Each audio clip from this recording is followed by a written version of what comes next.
He ditched our son's birthday for a Tinder date. So I took him to court. My ex-husband promised our son he'd be there for his 5th birthday. Instead, he ghosted us to run off with a woman from a dating app. My 5-year-old son waited by the window on his birthday, clutching the gift his dad mailed instead of delivering in person, because that same dad chose a woman from a dating app over his own child. That was the day I snapped. Part 1, The Last Straw. I'm a 30-year-old single mom. 2 years divorced. 1 son. 5 years old. Bright, sensitive, and full of questions I sometimes don't know how to answer. My ex-husband? He's 31. Irresponsible. Charming to outsiders, flaky to the core. Our marriage crumbled under the weight of his broken promises. I thought divorce might wake him up. Maybe losing his wife would push him to be a better father. It didn't. He's supposed to see our son every other weekend. In reality, he shows up when it's convenient, or not at all. I've covered for him more times than I can count. Told our son Daddy's car broke down. Daddy's sick. Daddy had to work. But this time? This time broke me. It was our son's 5th birthday. I planned everything, a small party at our house with cake, games, and a couple of his preschool friends. And, of course, I invited my ex. He promised he'd come. Swore he'd be there early to help set up. Told our son I wouldn't miss it for the world. My little boy was over the moon. Daddy's coming to my party, he'd shout, every single day. And I, fool that I am, believed it. Studio microphone, the cake was ready. The guests had arrived. But one person was missing. And when my phone buzzed, I knew he'd done it again. The text that changed everything. The party started at 2 p.m. By 1:30, he still hadn't shown up. No calls. No texts. Just silence. I kept glancing at the door, trying to stay hopeful, for our son's sake. At 2 o'clock on the dot, just as I was about to call him again, my phone buzzed. A text. Sorry, can't make it. Something came up. That's all. No explanation. No apology. Not even a message for our son. I stepped into the kitchen, heart pounding in my chest. I wanted to scream. Cry. Throw my phone through the wall. But I couldn't.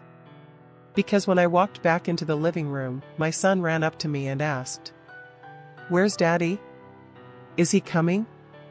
I forced a smile. "He'll be here soon, baby." He spent the next hour checking the door. Looking out the window. Laughing with his friends, but always searching for a face that would never appear. He blew out the candles on his cake. "I wish Daddy was here," he whispered. And that's when I decided, enough. That night, after the guests left and my son was asleep, I found out what came up. A friend sent me a photo from Instagram, my ex and some new woman, posing at a beachside resort. He had ditched his own son's birthday for a weekend getaway with a Tinder girl. He could have said no. He could have rescheduled. He could have chosen his child. But he didn't. Studio microphone, he missed preschool events. Flaked on daycare pickups. Skipped Father's Day breakfast. But this? This was different. This was the moment I decided to fight back, for my son's heart. I called my lawyer. The next morning, I didn't hesitate. I called my lawyer and said, I want full custody. Because while our custody was joined on paper, I was the one doing everything: school runs, doctor visits, bedtime stories, scraped knees, nightmares. And he? He popped in maybe once or twice a month, if that, and still managed to leave emotional wreckage behind every time. I had logs of every missed weekend, every late pickup, every excuse. I had screenshots of texts. And now I had proof, social media photos of him vacationing on the same day he was supposed to show up. But before filing, I decided to call him. He answered like nothing was wrong. "Hey," he said casually. "What's up?" I didn't even say hello. Why did you skip our son's birthday? At first, he lied. Something came up with work. I told him I'd seen the photos. That I knew about the trip. That our son had waited for him all day. And this man, this father, actually scoffed. He's 5. He'll get over it. I went cold. I told him I was done. I told him full custody papers were being filed. And that if he wanted any contact with our son, it would be on my terms from now on. He screamed. Called me names. Said the courts would never take his son away for missing one birthday. I didn't argue. I hung up. And I meant every word. Studio microphone. I thought he'd disappear again, like always. But when the court papers arrived, he didn't just panic, he showed up at my door, begging for one more chance. Tears and promises at my doorstep. The day he got served the custody papers, everything changed. First, my phone exploded with calls and voicemails. One moment he was furious, blaming me for ruining his life. The next, he was on the verge of tears, begging me to talk. I ignored every message. But then, he showed up. Uninvited. Standing on my porch. Shaky voice, eyes red. Please, just give me 5 minutes. My mom was inside, keeping our son occupied. I stepped out and shut the door behind me. He launched into it. How sorry he was.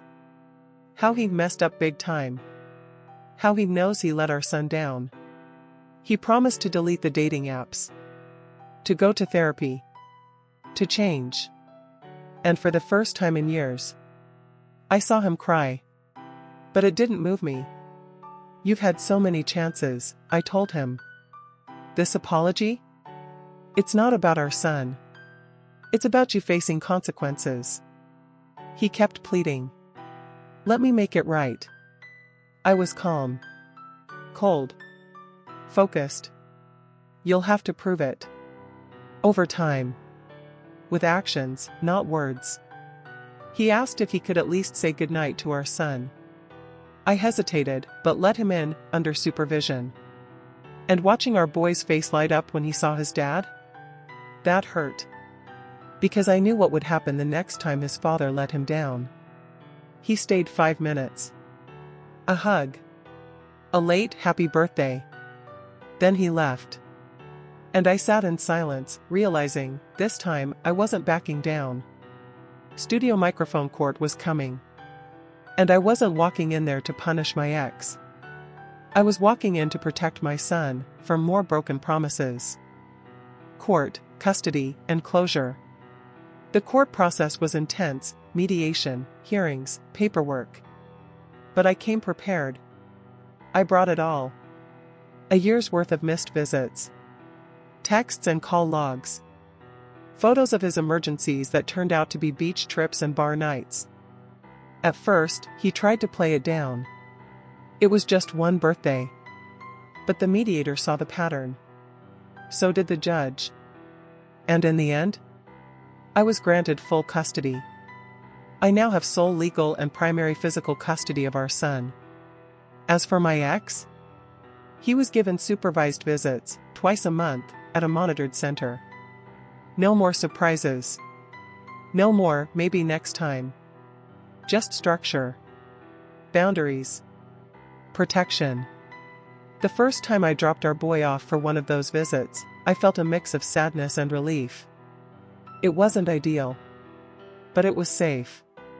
And for the first time in years, I didn't have to lie to my son. Didn't have to say, maybe daddy just got stuck in traffic. He knew exactly when and where he'd see his dad. And if his father didn't show up, someone would report it. Since then, my ex has shown up, barely. But my son? He's thriving. He's calm. He's smiling more. No more watching the door, waiting for a man who might not come. And me?